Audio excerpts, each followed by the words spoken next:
दोस्तों नमस्कार, जय माँ भारती। कैसे हैं आप सब। मैं चंद्रकांत गुप्ता salarytrade.com से आप सभी का स्वागत करता हूं और महाशिवरात्रि की दोस्तों आप लोगों को बहुत बहुत बधाई।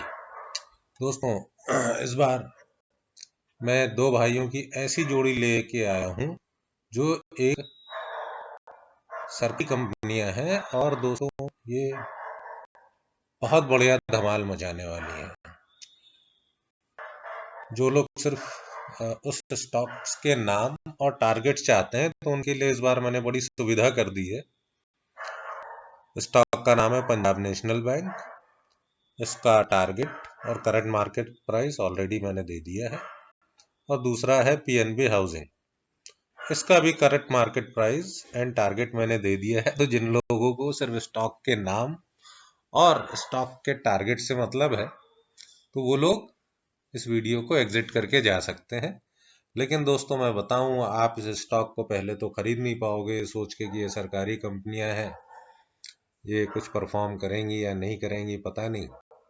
और दूसरा, आपने खरीद भी लिया तो आप तब तक इसे होल्ड नहीं कर पाओगे जब तक कि आपको ये स्टॉक क्यों बढ़ेंगे इसका लॉजिक नहीं पता होगा और उस पे एक्चुअल में भरोसा नहीं होगा।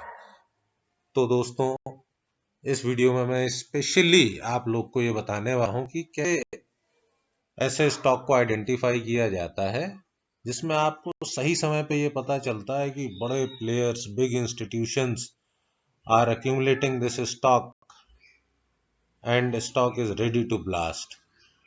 तो दोस्तों आइए मैं आपको बताता हूं कि कैसे दो भाइयों की ये जोड़ी धमाल मचा सकती है।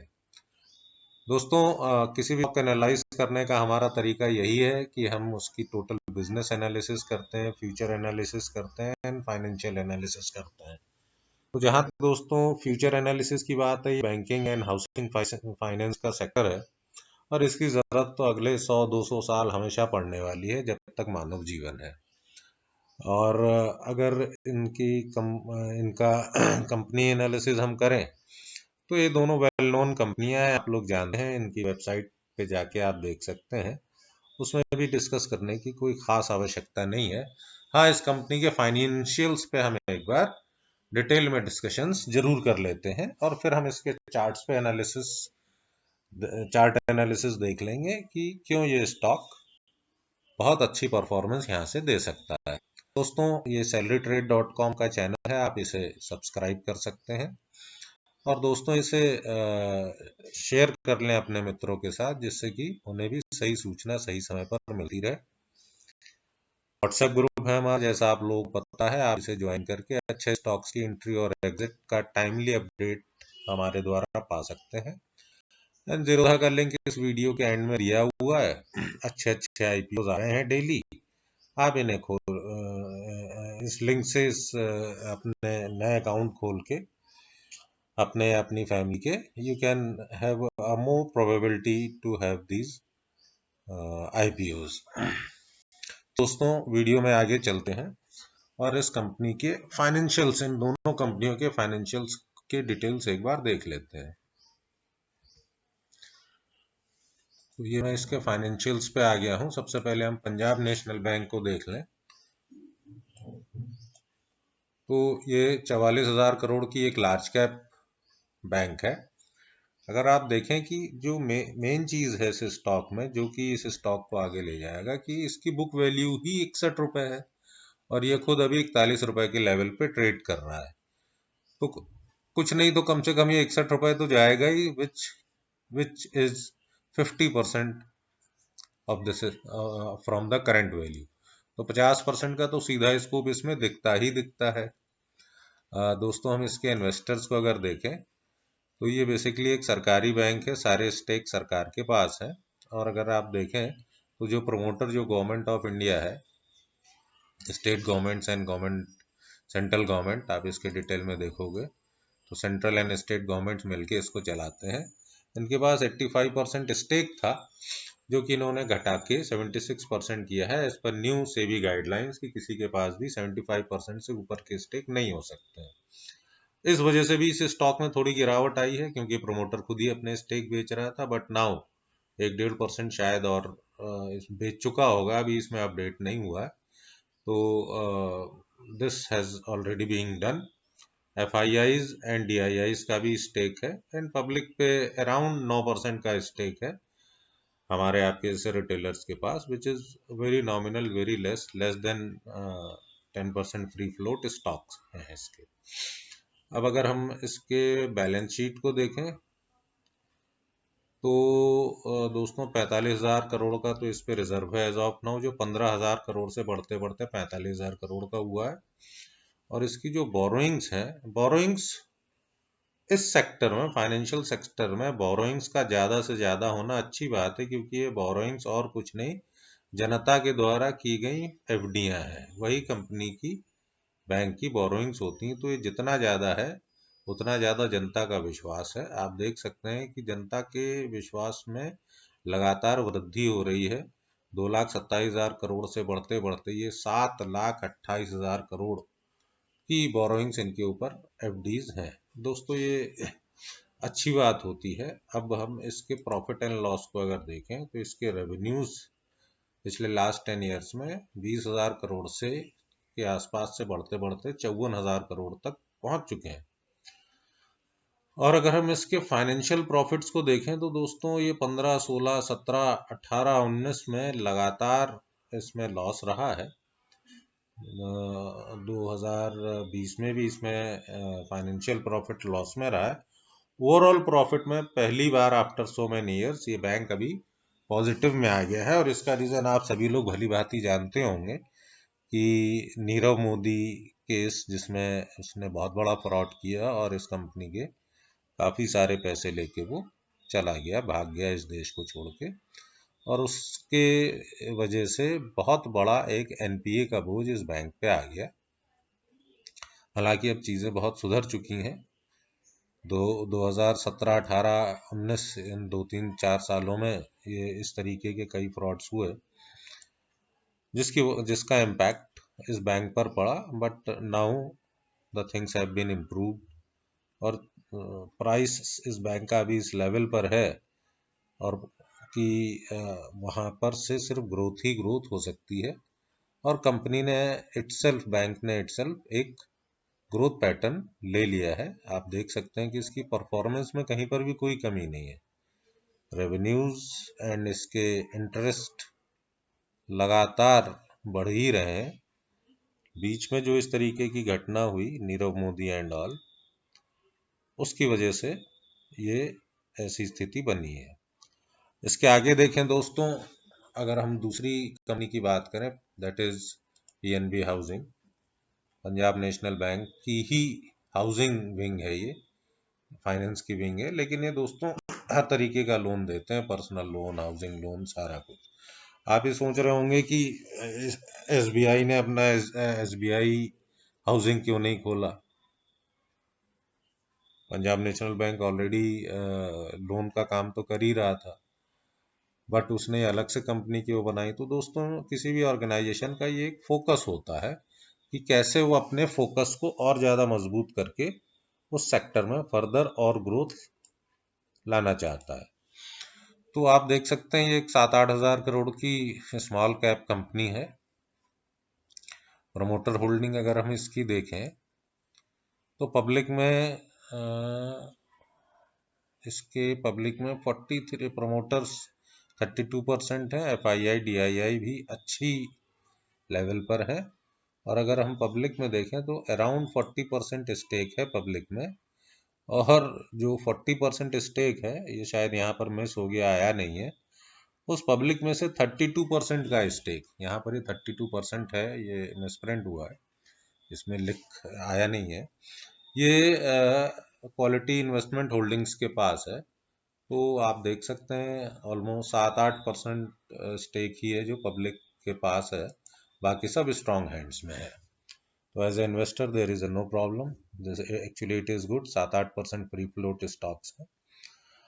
और अगर हम इसकी बैलेंस शीट को देखें तो इसके reserves you can see 185 crore से लास्ट 10 ईयर्स में 8,000 करोड़ पहुंच गए हैं। ये बहुत बड़ी बात है दोस्तों, मल्टी फोल्ड कितने गुना है अब ये आप खुद ही देख लो। 200 करोड़ से 8,000 करोड़ पहुंचना रिजर्व बहुत तेजी से बढ़ रहे हैं और बोरोइंग्स इसकी 68,000 करोड़ के आसपास है, which is again a good thing as a financial company. जैसा कि मैंने पहले बताया, आप इसके प्रॉफिट लॉस को अगर देखेंगे तो रेवेन्यूज 276 करोड़ से 8,000 करोड़ लगातार 10 साल में बढ़ रहे हैं, और अगर आप इनका प्रॉफिट देखेंगे तो वो भी लगातार बढ़ता चला जा रहा है। केवल ये मार्च 20 में 1500 करोड़ से 825 करोड़ आया है, because of the impact which had happened, we all know. लेकिन इनके रेवेन्यूज में कोई कमी नहीं थी, ये बढ़ा ही है। तो this is the status friends, the financial status as per as financial condition, financial growth and financial status is concerned. This is all wonderful. There is no problem.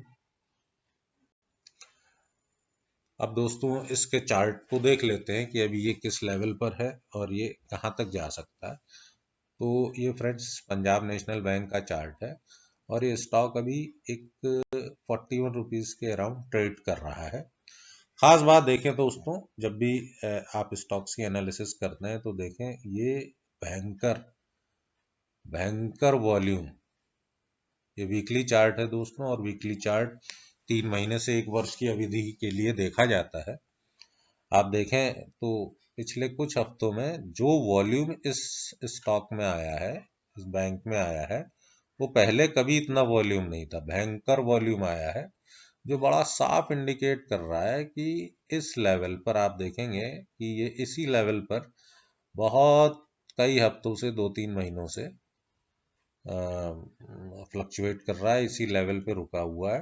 इस स्टॉक को जानबूझ के उठने नहीं दिया जा रहा है, क्योंकि इस लेवल पर लगातार बड़े प्लेयर्स की ये बड़े बड़े कैंडल्स आप देख सकते हैं एंट्री हो रही है।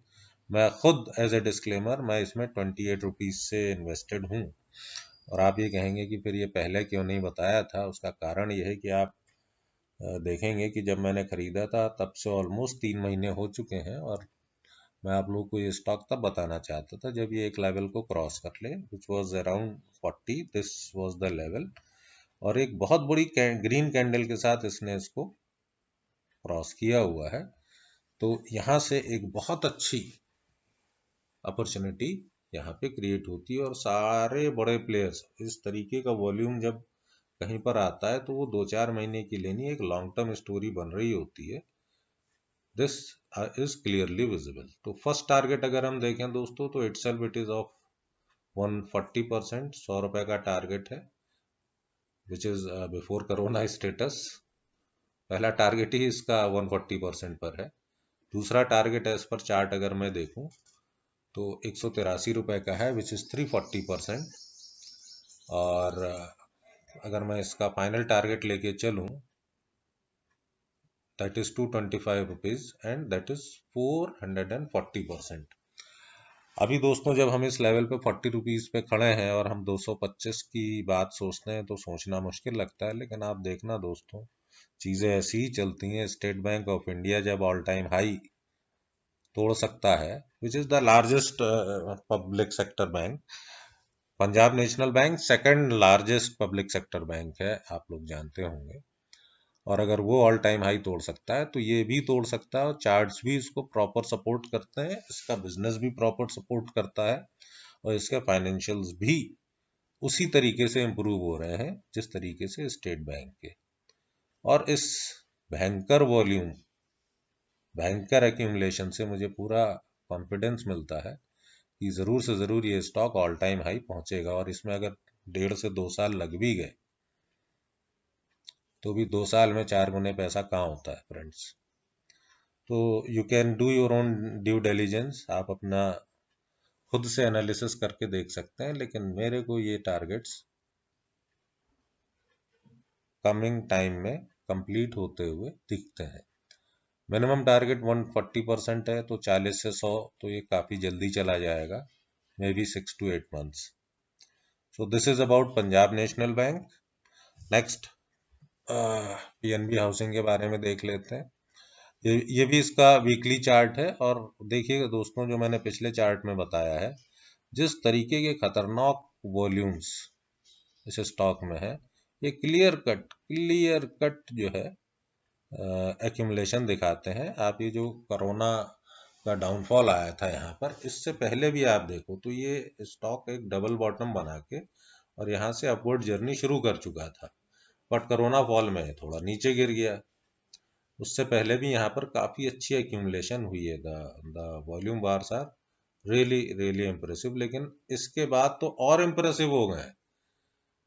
और अभी इसने इस बड़े वॉल्यूम के साथ अपना करंट लेवल से करंट रेजिस्टेंस को तोड़ के ये ऊपर की तरफ आ गया है। और तब जब ये परफेक्ट इस लेवल पर आ गया है, तभी मैं आपको राइट समय पे अपडेट कर रहा हूँ।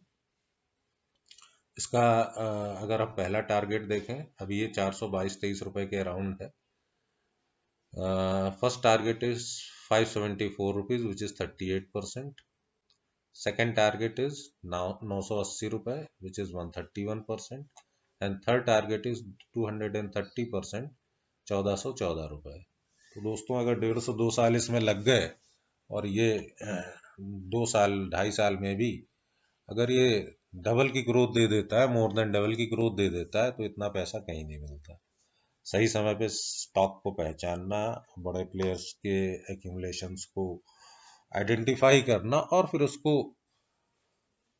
मध्यम अवधि तक होल्ड करके रखना, चैन की बंसी बजाना और अच्छे रिटर्न्स लेना, यही पर्पज है हमारा as a salarytrade.com. So this is all from my side. It's strategy by salarytrade.com that keep investing in good stocks and do not forget to do regular profit booking.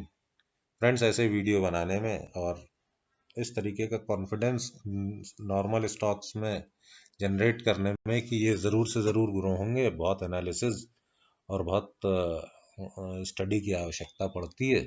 और मेरी गुजारिश है आप लोगों से कि आप इस चैनल को शेयर करें, इस वीडियो को लाइक करें, क्योंकि वही एक चीज़ है जो हमको मोटिवेशन देती है कि हम इस तरीके का अच्छा कंटेंट सही समय पर आपके सामने लाते रहें। So well friends, enjoy the holiday and keep enjoying. Bye.